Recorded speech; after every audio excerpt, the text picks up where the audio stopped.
I'm like, I was like, where's all the clapping? Where is the energy? How's it going?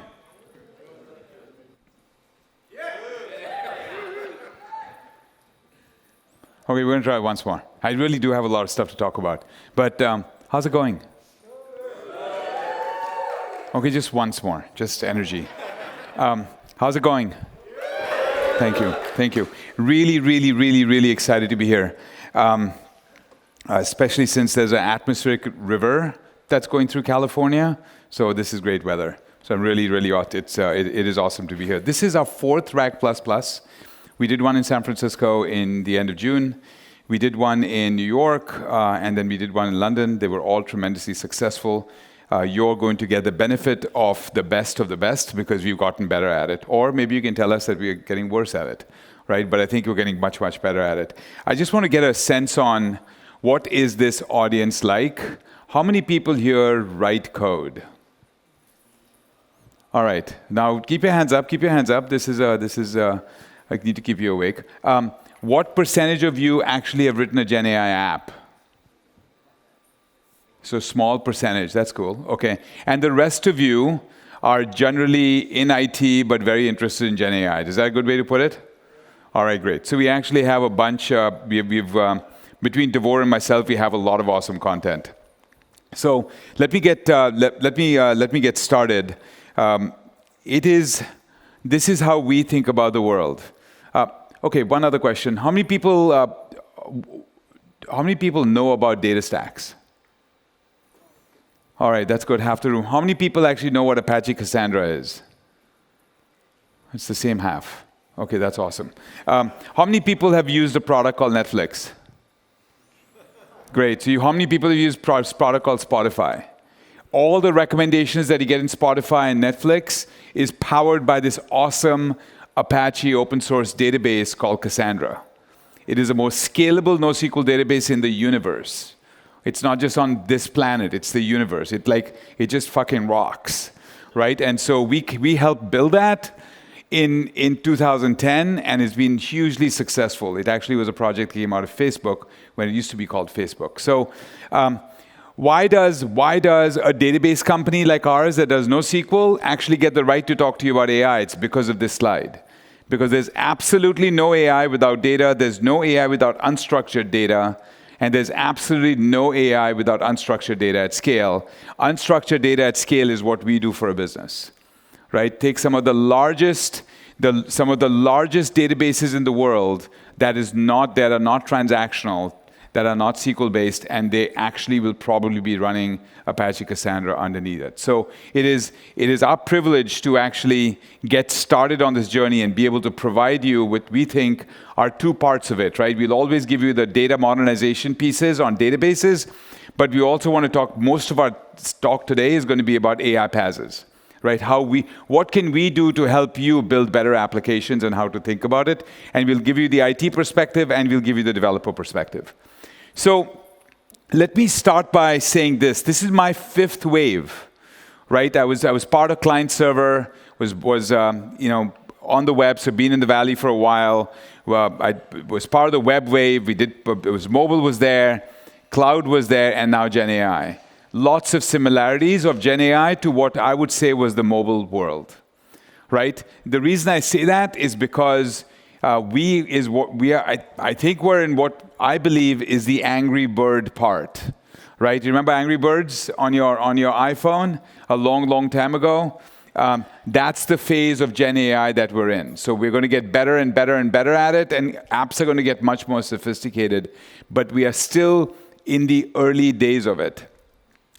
When mobile first came out, and even when the web first came out, before that, we used to just have a system of records. It used to be only system of records. And guess what? When the web started coming out, we came up with what we call the system of engagement. And that became something very standard. That's the chart on the left. People started using BPM, they were doing a lot of workflow, and they started building applications that actually were called system of record and system of engagement. Guess what AI is going to do? It's going to completely destroy that paradigm.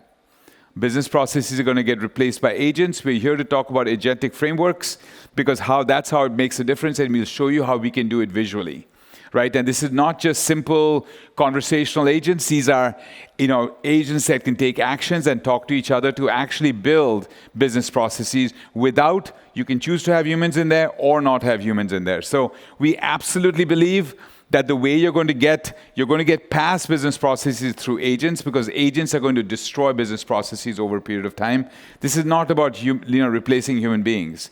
This is not about AI versus people. This is people with AI versus people with no AI, right? That's what this is about. And so this system of automation, I like to call it a system of intelligent automation, is coming to you. All of those in the audience that think from an IT point of view, this is coming to you.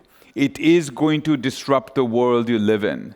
I've been creating technology for a long time. And we used to actually, I'll give you a really simple perspective. For those of you that have implemented integration systems, a large portion of integration systems is actually about transforming things. And you usually needed a person to do it. Agents are now doing 90% of that. Right? So this is coming to you in your world sooner than you think. And what is interesting, I've just been here now for 30 plus hours in Sydney. What is interesting, it used to be in the US, the technologies would start in the US. Europe would be about 9 to 12 months behind, and then Asia would be 18 months, right? Behind the US. That is not happening. I've gone and seen some of the companies you actually work for, and I'm blown away how far ahead the Australians are in actually going off and implementing this stuff. So I think you guys are actually getting ahead of the curve, which is awesome. But please remember this: the system of automation is coming to your world. This is my personal passion. I love to build products that developers love that change the trajectory of the enterprises they work for. Right? This is what I'll end up getting them doing. This is what we would call a product business. Right? This has been core to everything that we've ever done or I have ever done in the last 30 plus years. This is what we do at DataStax. We want to make sure that you can build Gen AI apps that are 10x. We make it 10x easier for developers. We want you to build these AI apps that are have upward of 95% accuracy. And obviously which have unlimited scale. It is a new muscle for us. We've always been in the ease of use business, with the developer business and in the scale business. Going and focusing on relevancy has been something that we are just getting used to, but we are kicking ass at it. So this is my favorite slide for the entire presentation. And the reason I like this is because this is our customer slide. These are our customers in all industries worldwide. When in January the year started, we called 2024 the year of production AI, and everybody laughed at us and said, "Are you kidding me? There's going to be a trough of disillusionment, and it's not real." Guess what? Nearly all the companies here have done 1 or 2 or 5 or 10 Gen AI projects, and they've implemented them internally. They may not have implemented them externally because they actually have external forces like regulation that they have to worry about. But this is happening in 2024, right? These are very large companies that are going off and doing it. We're engaged very closely with Singapore Airlines.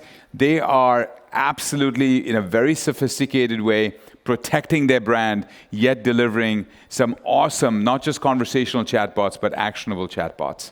So what does that mean from our strategy point of view? How do we like to serve you as developers and the enterprises that you work for? We think our world comes in 2 parts: surviving and thriving. It's really simple. Right? Surviving is about modernizing your data estate, and thriving is about going off and building things on AI. I'm going to spend a couple of minutes talking about that. So here's how we think about modernizing your data estate. For those of you that know anything about DataStax, we've been shipping a product called DSE for a long time. That's what people use to actually run their businesses. We've introduced a new product called DSE 6.9 that has some great features, and so a lot of our customers are using it. We've also, in a self-managed way, created a product called Hyper-Converged Databases. We call it HCD. And HCD is based on Kubernetes. It actually has the latest version of Cassandra, which is 5.0, as well as it actually optimizes compute and storage to make it cheaper. You can actually run this in the cloud as well, but obviously it is something that you will have to manage yourself. A large portion of our customers are moving to the right. Some of them actually continue to stay on the left.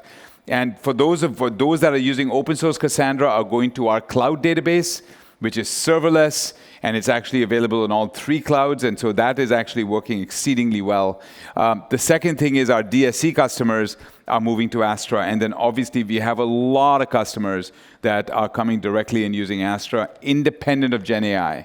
Right? Remember, we have vectorized our entire databases for self-managed for Cassandra as well as Astra. So all of this is what we do on the left-hand side, what we call modernization. This is what we've been doing for quite some time, and we are the leaders from a NoSQL point of view. Here is what Devor is going to come and talk to you from an AI PaaS point of view. We think about 3 things. I talked about it earlier. We talked about developers. It's about agility. You can talk about ease of development. The second one is relevance. We've actually taken some really good things that AWS has done with OpenSearch, and we are making it even better. Right? So we're making it serverless and a bunch of different things. And then we actually introduced something called GraphRag, and Devor has been a big part of it in making it happen. And we've created this product called JVector, which is actually Cassandra independent, but actually helps you vectorize every amount of data and actually do it. You can simultaneously read as well as write. So this is what encompasses our point of view. We want to do things at scale, so you never have to worry about it. We want to make sure that you do it with agility. And obviously, if you do not have 95% relevancy, your apps are going to hallucinate and they will not work really well. Above everything else that we've done, we actually do something for open source. We also take from open source and make it better and give it back. We are working with this company called NVIDIA. Some of you may have heard of them, right? They're just based in Santa Clara, 5 minutes away from us. And I happened to getting to know their CEO, Jensen. And we have a great partnership with them where we have actually taken their software. You think of NVIDIA, you think about them as being GPUs. They actually have something called the NeMo platform. Go and check it out. We have all their bits, and it is completely integrated into our AI PaaS, our AI platform as a service. So Devor is actually going to show you that and talk to you a little bit about all of these components. So all these components on the bottom, for example, they have something called NIM Blueprints that makes it really, really easy for you to build things. They have awesome things called guardrails. By the way, I was with a very large bank. I should say the largest bank. We were having this conversation today, actually this morning, and the conversation was, yeah, I think the hyperscaler tools are good, but NVIDIA tools are really, really awesome. And so we've hit the partnership at exactly the right time, and the fact that we'll make this available is awesome. All right, so what does this mean for enterprises, right? We have some great tech here, we have some great tech here, right? But what does this mean for enterprises? We have engaged with about 350 different customers worldwide in all different geographies and all different industries. And we find that customers have this continuum that they're going through from a Gen AI perspective, right? And we think about our customers falling into the delegate category, the accelerate category, or the reinvent or the invent category, right? And so what does that mean?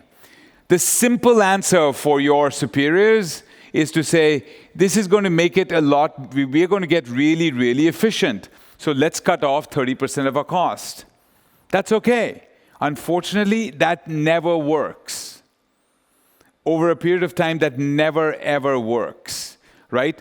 Great start, because you're not going to actually build a company by cutting. You're going to have to invest it forward. So we find a lot of our customers start in the delegate category, but then they realize very quickly that it's about accelerating. It's not about getting rid of the people. It's about making the people more effective. So the key word is going from efficient to effective. A large number of our customers actually fall right in the middle, in what we call the accelerate category, where there's a large bank called JP Morgan. They are in that category. right? They are doing things like, let me give ChatGPT to every person, every employee, because I really want them to be much more productive, much more effective in making it happen. So it's really interesting to see. Obviously, there are medium-sized companies that do that a lot, but it's really interesting to see how companies are going off and not just talking about, GitHub Copilot, but how else can they actually use AI agents to actually become far more effective, not just efficient. And then the third category is invent. Right? The third category is invent. And this is where the air is thin where they live. Right? This is where very few companies survive, because they are going to get they're not going to get 30% more effective or 30% more efficient. They're going to go off and become 33,000 times better than they've ever done. And that's the category that the little companies like Uber, little companies like Netflix are born in, where they actually go in and redo everything from scratch. It's super interesting to see what's happening in the Valley. They are reinventing the entire SaaS space. Everything that you see from a SaaS point of view, from Salesforce or any other app that the companies you work for use, are in an absolute process to get disrupted, because they're not going to be built the way they were built 20 years ago, right? You, as Gen AI developers, you know that as well, right? So what does all this mean? What this means is that 2025 is going to be the year of transformational AI. It's going to be transformative because we are going to get out of the Angry Birds part. And we are going to get in doing some really, really, really cool stuff. All these customers who've played around with it, the coolness factor is done, are now going to start getting super interested in making awesome, awesome apps. And they are not going to be apps that you thought you would need.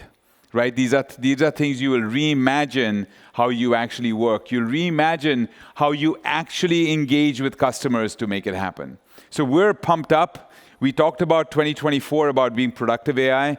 We think 2025 is about transformative AI, and we are actually seeing it happen now. So it's actually going to speed up, not slow down. So we fully think that this is going to make a major, major difference next year. And you're going to find that if you do this event next year at this time, number one, there's going to be twice the number of people or 3 times the number of people. And about 80% will say they've actually built a Gen AI app or have been part of a team that has delivered one. Right? That's what's going to happen in 12 months. This wave that we're in with Gen AI is going to go faster than anything we've ever seen before. Faster than anything we've ever seen before, independent of whether you're regulated or not. So we are pumped up about this. It is awesome to have Devor come and actually talk to you a little bit about the stack. He's also going to tirelessly first actually walk you through what we call AI PaaS. He'll present, then he's going to drink some water. I may actually go and get him a glass of wine, and then and so that'll help him. And then he's going to actually give you a demo, because there's absolutely nothing like actually you watching and seeing what the product actually does. And I have one suggestion for all of you. If you want to participate in this thing called generative AI, lead with code. Deliver a project, because that is the best thing you can do. Whether you're a developer or whether you have developers around you, this is not the time to have a lot of conversations. Go and experiment and go off and actually deliver a project. That is what I get a chance to see hundreds of customers, and the ones that are becoming successful are the ones that are actually going off and delivering something. Even if they scrap it away, they always go and deliver a project, and that's how you learn. Thank you, and Devor, over to you.